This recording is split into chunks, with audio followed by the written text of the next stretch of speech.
That dog is not your baby. Or is it?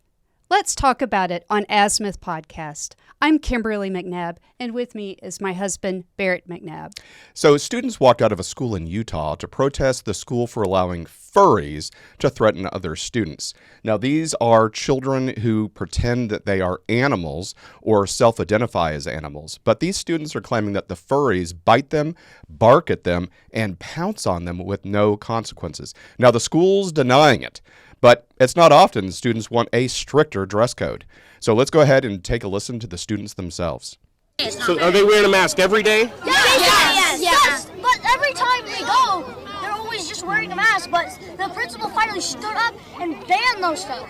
But they still wear them every day, and they don't get in trouble. The principal doesn't make them get in trouble. Yeah. All the principal says is just be kind, be nice.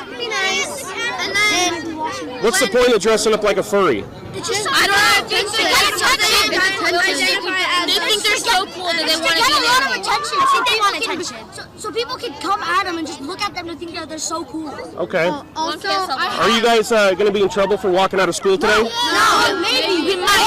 If we go back on school grounds, we will get in trouble. Hopefully not. We're standing for our rights. We're standing for what the furries are wrong. This is wrong. They should not be doing Do your parents know you guys are out here? Yes. Okay, so again, publicly, the school is denying that this is going on, but internally, they're telling the children to just be nice. So that, to me, is an acknowledgement that it is going on. Yeah, and these are not 5-year-olds pretending to be cats and dogs, playing house or whatnot. These are 12, 13-year-old children. Yeah, middle schoolers, right? All right, let's keep going. Okay. They attack us. If they bite us and we just kick them, we get in trouble. They attack us. They attack us and we get in trouble. And how else do they attack you guys? They either bite us, they scratch us, they bark pounce on at us. us. They pounce on us. And then they run on all fours and pounce on people. Why are they spraying you with Febreze? Just because we apparently have rabies. And there's a rumor that they were putting litter boxes in the girls' bathroom. And the boys. They started putting litter boxes. I heard that was just a rumor. No, it's true. Is this something you've seen? Yeah, they're putting litter boxes in the bathroom. So we can't talk or say anything to the furries or even look at them, but they can come look at us and they can say stuff to us and touch us, and they don't get in trouble, but we get in trouble. Interesting. That sounds like a double standard to me. Yes. Okay, you guys stay on the sidewalk, okay? Yeah, so here we go. We have litter boxes being put in the female bathroom. And Febreze being sprayed. I guess and that's to be supposed clear, to mimic some sort of musk. Yeah, to be clear, it's the furries spraying the other children with the Febreze. I think someone should get like a water bottle and squirt it like you do a cat, like you trying do to a get cat? it off the counter. Right. So, would Spot or Fido be an appropriate pronoun for this? Oh, well, if someone wants to be treated like an animal, I say, okay, let's go there. All right. You bite a kid, treat it like an animal bite. The bitten gets rabies shots, and the furry, how do we test for rabies again on an animal? Yeah, Ouch. I don't think they'd like that so much, right? Right. Well, I mean, especially the most interesting or the most disturbing thing about this is a human bite is nasty. In fact, I'm not a doctor, but I've heard that a human bite is a lot dirtier than a regular animal bite, barring if the animal has rabies. Yeah. Some of these students are licking themselves. I mean, weren't we so stressed over COVID like 5 minutes ago? Yeah, that's absolutely disgusting. I mean, this whole thing is disturbing. And the biggest problem that I have is the school district is denying that it's going on, but clearly it is. Yeah. Okay, so if the furry is an animal, well then, you know what? Not only are the principal and the parents enabling these kids, but they've also lied on their taxes because animals don't get Social Security numbers and you can't claim a pet on a tax return. I never thought about it that way. You have lied on your health insurance form because, again, health insurance doesn't cover veterinary bills. Again, you have lied on your life insurance policy because you have to put a Social Security number on the form. And guess what? Animals don't get Social Security numbers. And that, come on, parents, think about it. I mean, where do we draw the line? Exactly. But, parents, mommies, and especially, you've ruined your body for pregnancy just so they can become an animal. Parents, you've wasted all the time potty training them and teaching them table manners, and you've wasted all this time and money on away games and dance recitals. And, and the orthodontia, really, you're going to pay that for a cat? I mean, come on. And all those trips you wanted to go on, but you couldn't because you couldn't find a babysitter. You could have gone because you can leave a cat alone for 3 days. Right. Now, the interesting thing about the orthodontia, so there are a small group of adults. They're mainly into the alternative lifestyle, heavy tattooing, face piercings, but there are people that have turned themselves into lizards.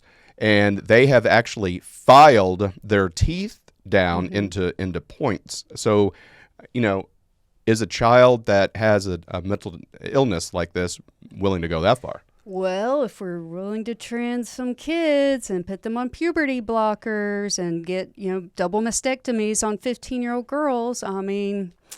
It's not a stretch. And there are people that get the cat eyes... done. Right. And I'm sorry. I had LASIK. That is the last surgery hopefully I'll ever need on my eyes because it felt like my eyes were being burned by the sun. Best decision ever because I hate wearing glasses, but still. Right.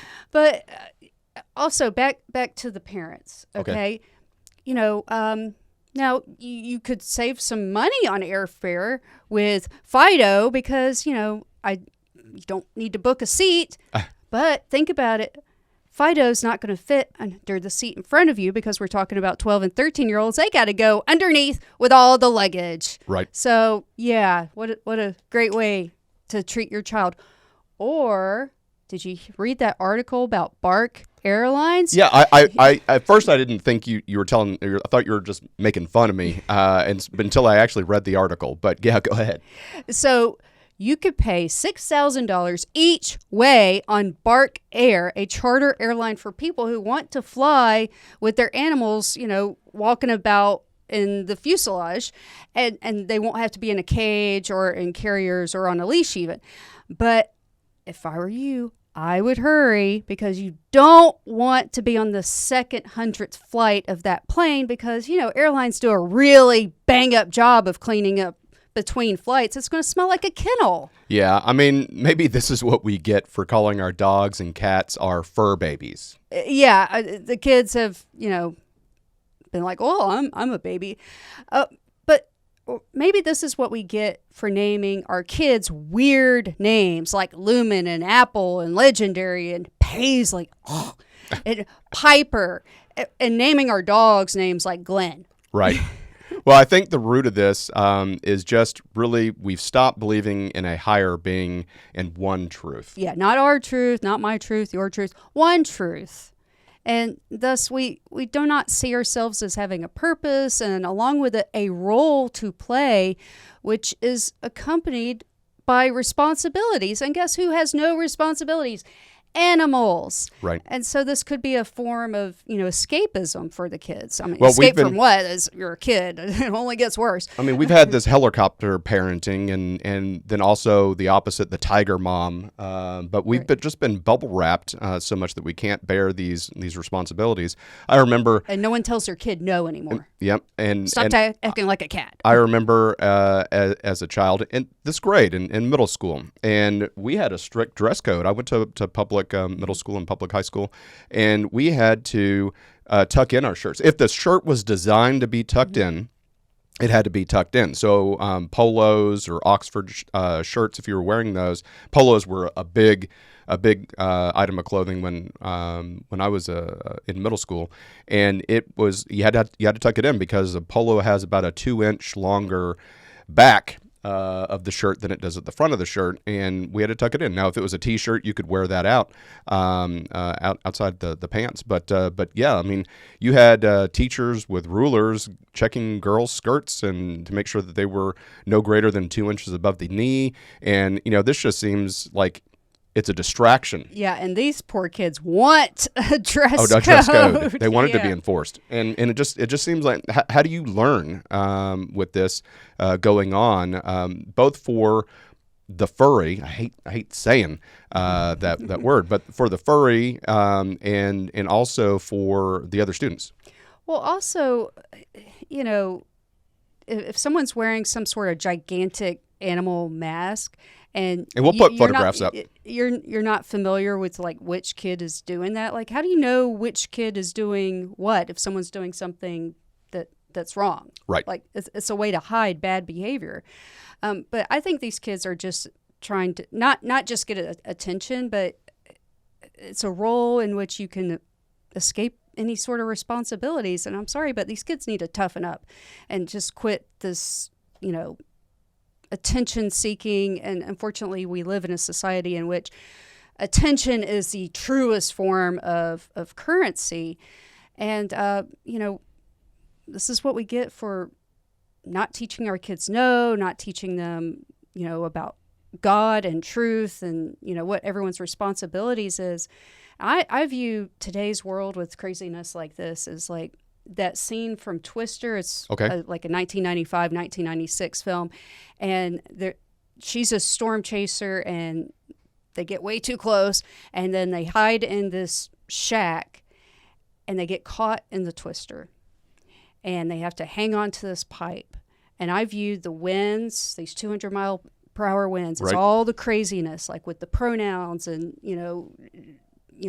Gaza and just all these things where people don't seem to know what the truth is. And that pipe is the truth. And you're holding on, try not to get sucked in.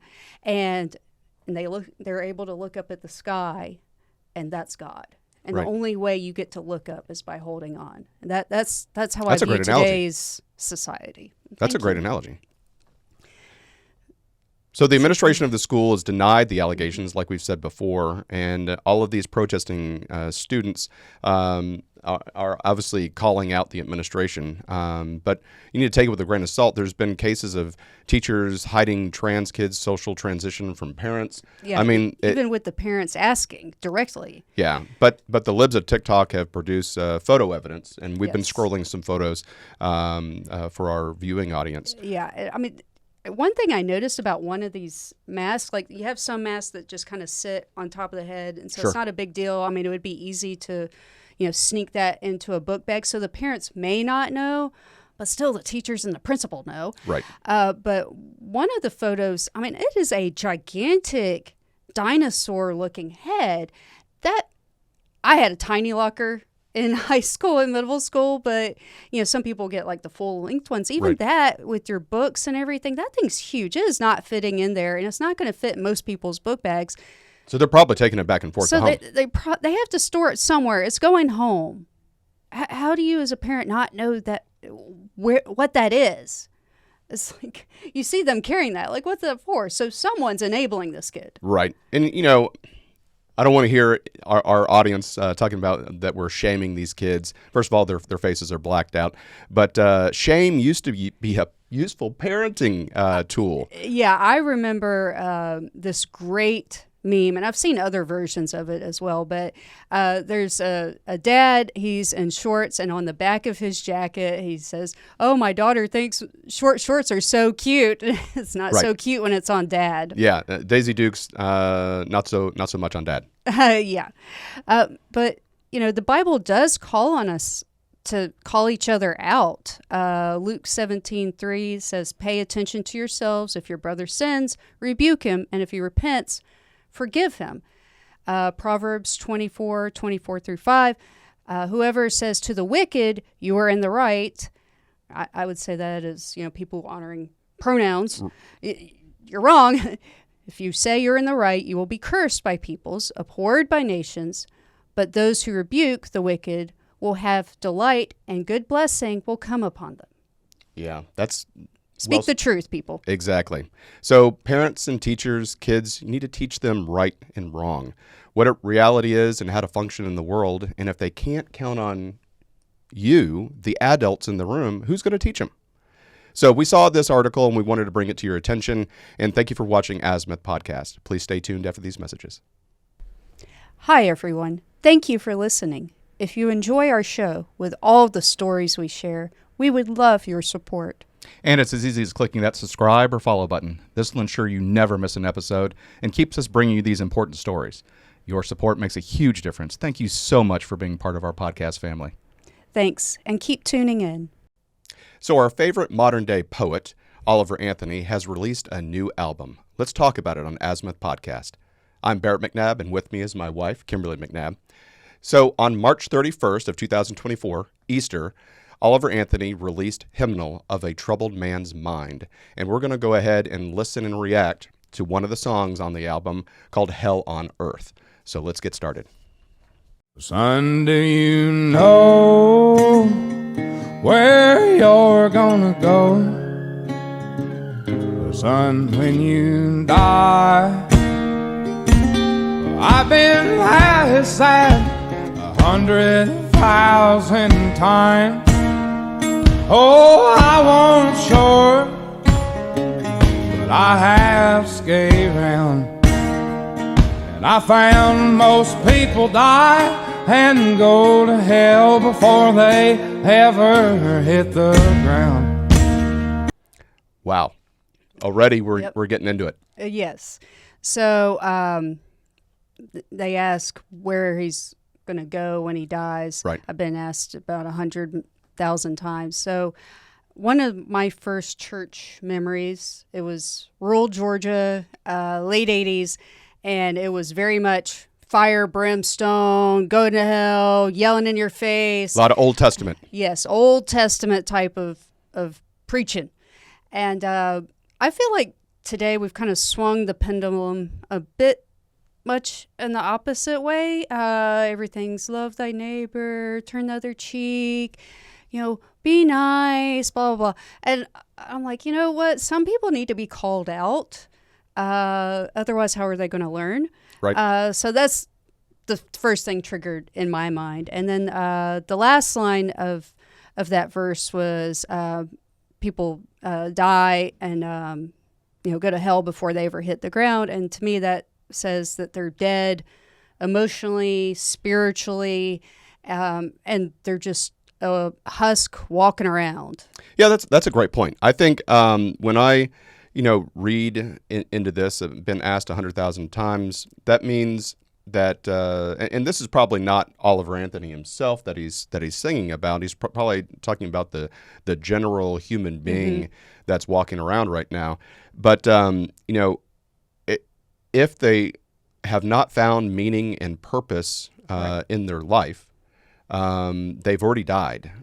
So they've died on the inside, and so they haven't gotten a chance to physically pass away. But they've already given up. They've already died. They're already doing sin, and they, they're not going into heaven before they died. Now we all know that if you accept Jesus Christ as your Lord and Savior, that you get admitted into the kingdom of heaven. So Yes. there's that, and that is a purpose, right, to live for Him. Now, which way you go about it, you may not have figured it out yet, but you do have a purpose. Absolutely. So let's keep going. Already, this is good stuff. Because they wake up early, they still run late. Curse every man, woman, and child on the interstate. Oh, you clock in till you clock out and you drive back home. Son, how you gonna find a paradise in the sky if you ain't found the one you're on?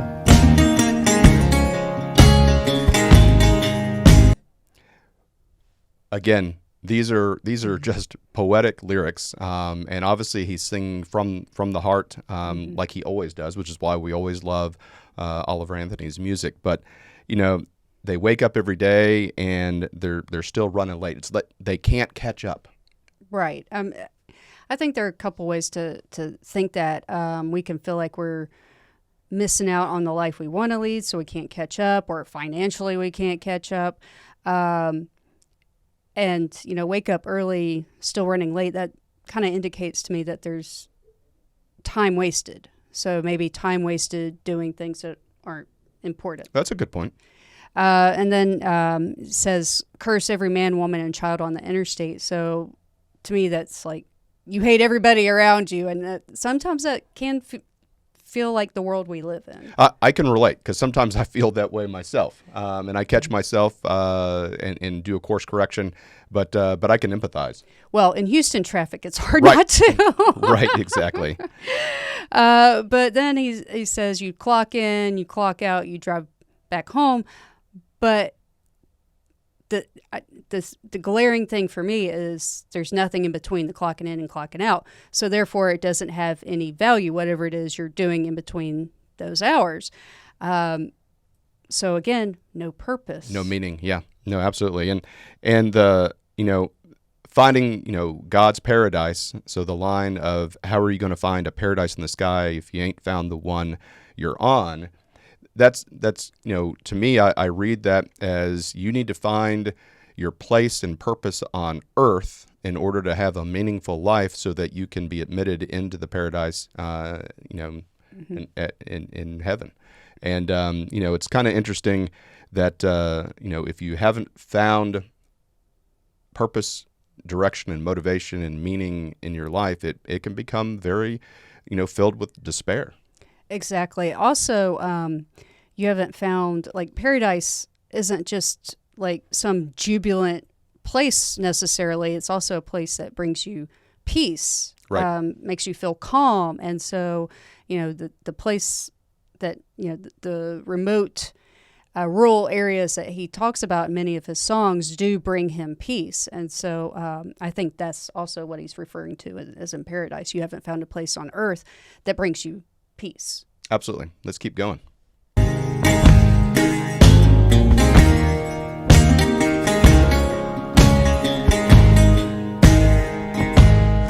I wasn't born in West Virginia, but that's damn sure where I'll die. You can put my ashes in the creek and let me float on by. All I need is an acre and a half on a church gravel road, a two-room shack and a wood-burning stove. I'll sit and watch that Tug Fork flow till the day that the good Lord calls me home.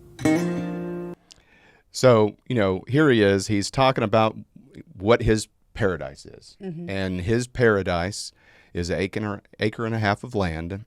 Clearly his dogs. We're so glad to have the dogs back. Yes.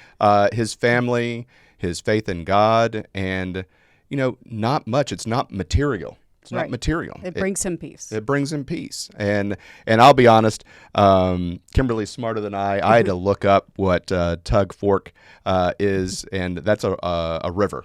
Well, if you do the Hatfield McCoy Marathon in West Virginia, that's right there. Right. But I had to look that up, and she knew it off the top of her head. But, it's a simple life. There's no materialistic items that he's really talking about, and that's him finding his paradise. Yep. So I mean, he's happy, he's fulfilled. We're all happy for him, and so let's keep going. I'm tired of waking up early, still running late, cursing every man, woman, and child on the interstate. Oh, and you clock in till you clock out and you drag back home. Son, how you gonna find the paradise in the sky if you ain't found the one you're on?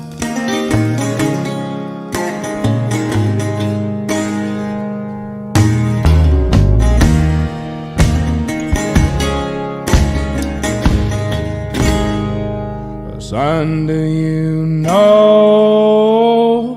where you're gonna go? Son, when you die.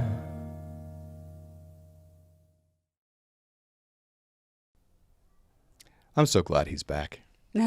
I'm so glad he's back. You know, the album, we're doing a number of songs from the album, and we just really liked this one because we have the dogs back.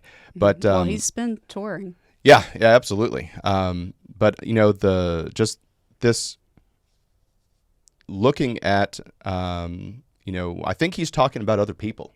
Honestly, well, yeah, because he's found his paradise, yeah. And so he's talking about other people having not found theirs. What he sees in society. And I think that he gives hope to people, to show that there is a path forward into salvation, and I'm just really glad he's back. Yeah, well, and while on tour, he's gotten onto the venue admin people or whoever's in charge for some of their ticket prices. He's Right. like, no, I want everyone to come in and hear my story and what I have to say, and you know, his reflections on society is why he's resonating with so many people. No, I couldn't agree more.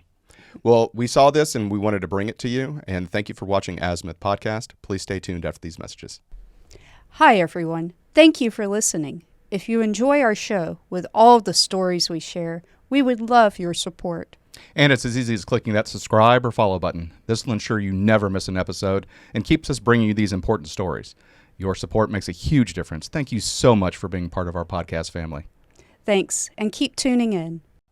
So we've been enjoying Oliver Anthony's new album, Hymnal of a Troubled Man's Mind, and we have been just loving his songs. We're so glad that he released this on March 31st this year, Easter. And welcome to Azimuth Podcast, and let's go ahead and talk about that. I'm Barrett McNabb, and with me is my wife, Kimberly McNabb. Well, here is a song called Mama's Been Hurting, and it's original music on this album. Now, most of the time, he has a video that's associated with this. This is not a video. It's just an acoustical, so there's no pictures, but we will be showing the album cover so you can see what it looks like. But let's go ahead and do a reaction to Mama's Been Hurting.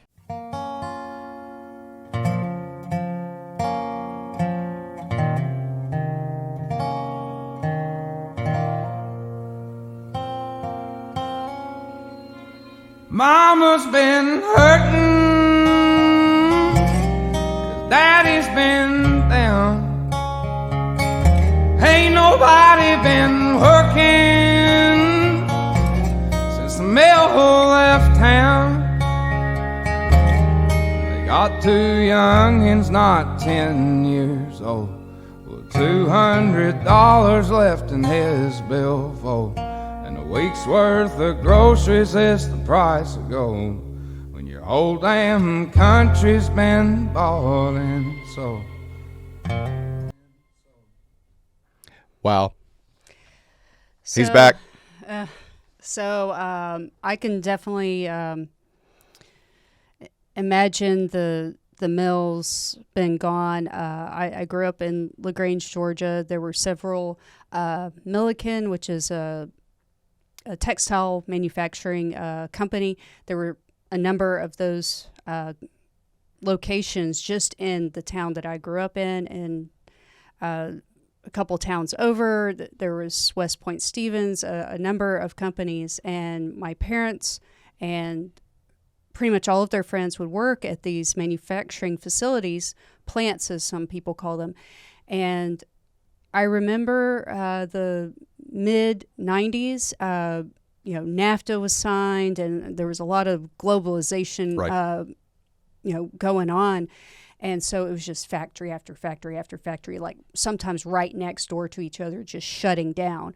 And so people would either leave, or if they would stay, the jobs that they could get would not be of the same pay rate. Just devastating communities. Yeah, just devastating communities. And then their kids would be about my age, and they did not turn out well. Oftentimes, they would either leave to go to college or, do something else.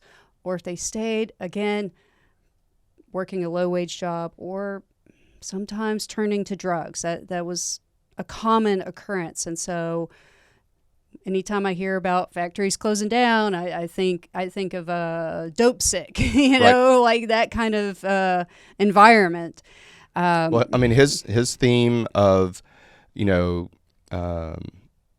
groceries, not, inflation. He's talking straight inflation. I mean, and this is a common theme that even in his viral song, Richmond, North of Richmond, about the dollar ain't shit. Yes, I mean, the groceries are the cost of gold, and I'm right. like, yeah, I feel that anytime I go to the grocery store. I mean, I have a couple, silly examples, but they kind of highlight the point. Diet Mountain Dew, a 6-pack 2 years ago, $2.50 at Walmart. Today, $5. That's crazy. They never goes below $5. My Powerade Zeros, which, if you're a runner, it's a good thing to drink, used to be 80 cents like a year and a half ago. Now, lowest price I'll see is $1.26. Right. So that's a significant percentage increase, and that's just a small example of all the stuff. Yeah, and I also want to, talk about the last line of this verse was the whole damn country's been bought and sold. So that you could read a bunch of things into that. We are physically selling our country to other countries. So you have Saudi Arabia purchasing farmland in order to grow alfalfa for their racehorses. So they grow alfalfa here, which is a very water-intensive crop. Not a lot of water in Saudi Arabia. So a lot of water-intensive crop, and then they export it back to Saudi Arabia to feed their prize stallions. So we're selling our land there. We're selling our land. I wish that were all the China was doing with their Well, yeah, farmland. I mean, so, we're selling land to China, and they're buying up near military installations. There's currently a deal on the table to sell U.S. steel to a Japanese company. Biden has said that he's not going to let that happen, but that's a lot of buying and selling of physical areas of our country. But then we look at corruption. Well, and I feel like we, our country was bought with globalization or selling. But anyway, yeah, we've definitely bought and sold this country out. Yep. So anyway, good for him that he's bringing it up in his music. We bring it up all the time on our podcast, but let's keep going.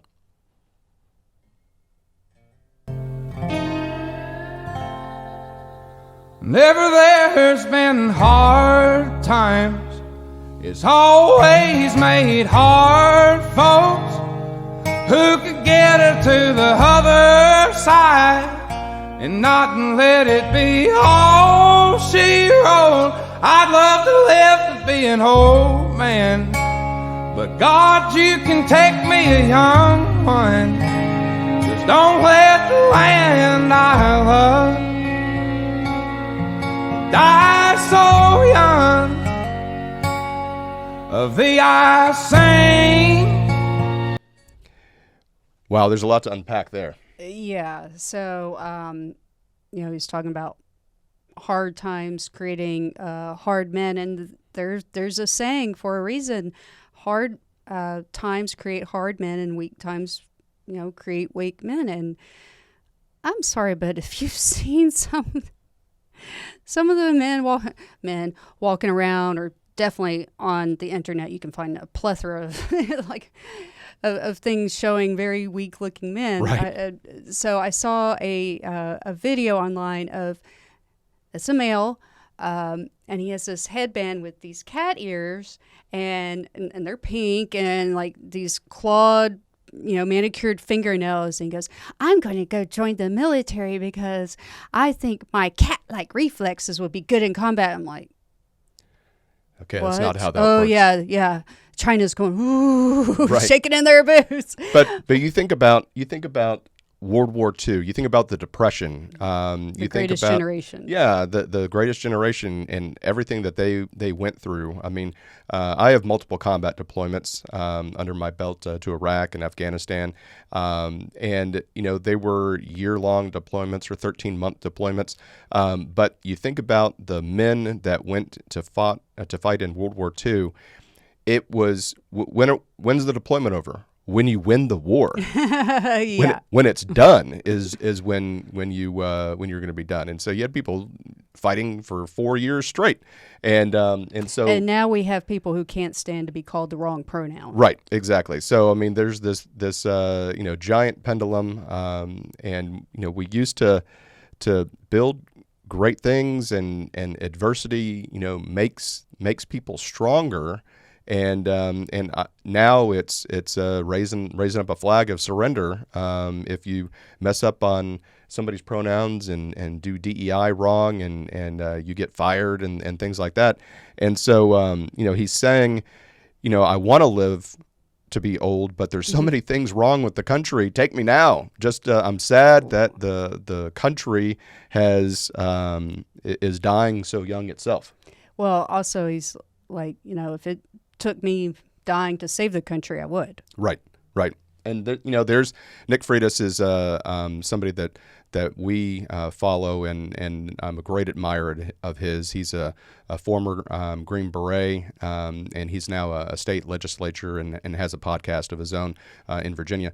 But he's a great Instagram follow. He is, but he has talked in the past about there are people who say that they're going to get into the fight. We need to fight about this, and we need to stand up and do something, and somebody needs to do something.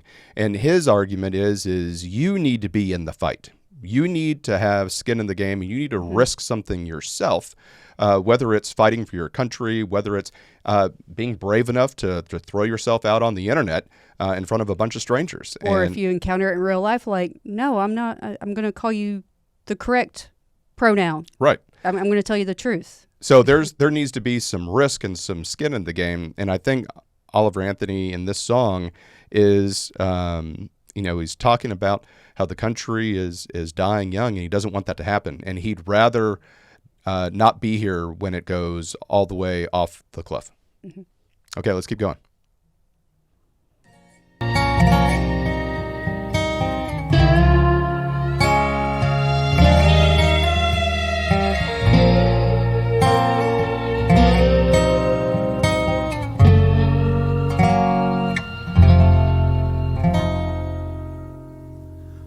I've been flying low in my troubled mind. Get to digging me a hole my soul can't climb.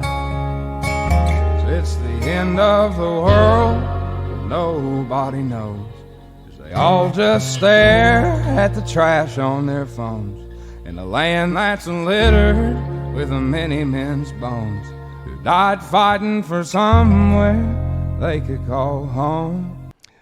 Wow. Yeah. So it sounds like he's a little down, which is very understandable when you see what's going on. And that's been a the theme world. of his as Yes. well. Yeah, exactly. He asked, is it the end of the world? Nobody knows. I mean, yeah, because even though you would think people would be in the know with how much they're watching TV or looking at their phones. I mean, that's an opportunity to learn something. But no, people are just watching TikToks of from the river to the sea, and then they go out and chant it, but they never take 5 seconds to learn what river, what sea, what does it actually mean. And they're basically phone zombies with no values, no sense of purpose. Right. They're just following the crowd. Yes. Just following the crowd. But, I've been flying so low and troubled mind. Clearly he's talking about depression, and of which he's sung about in the past. And he's said that his faith in God and Jesus Christ as his Savior, as well as his family, has really gotten him out of it. But it just goes to what we were talking about. The last stanza of the country's littered with bones of people who died fighting for here. Yeah, all these people that are spoiled and they could just stare at their phones all day. They get the privilege to do that, and they don't have the appreciation of the sacrifices that were made. Meaning the bones, the many men's bones who fought for this country, that they get to stand on their shoulders and they don't even realize how high up they are. Right, exactly. Yep.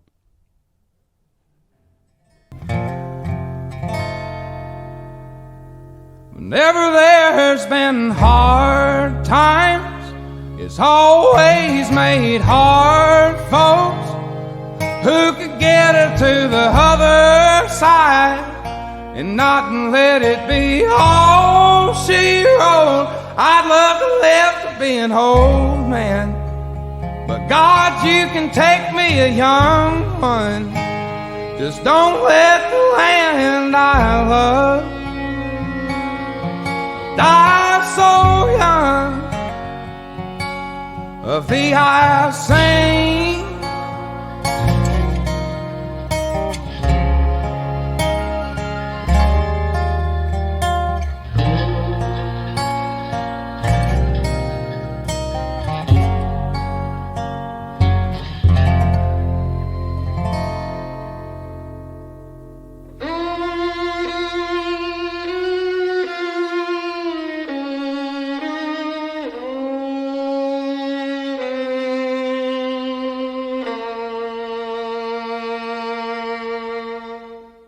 So I love that last bit. It is sad, but very pretty.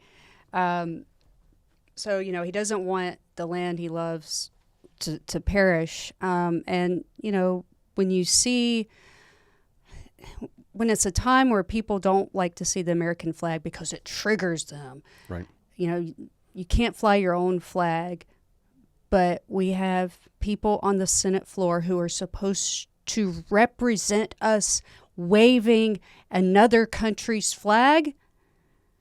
When was the last time they waved the American flag? Right. When? Was it 9/12/2001? Was that the last time? And so I cannot blame him for feeling this way at all. Right. But, it ends with, he wants to be old. You can take me as a young man. Just don't let the country die. He's willing to self-sacrifice.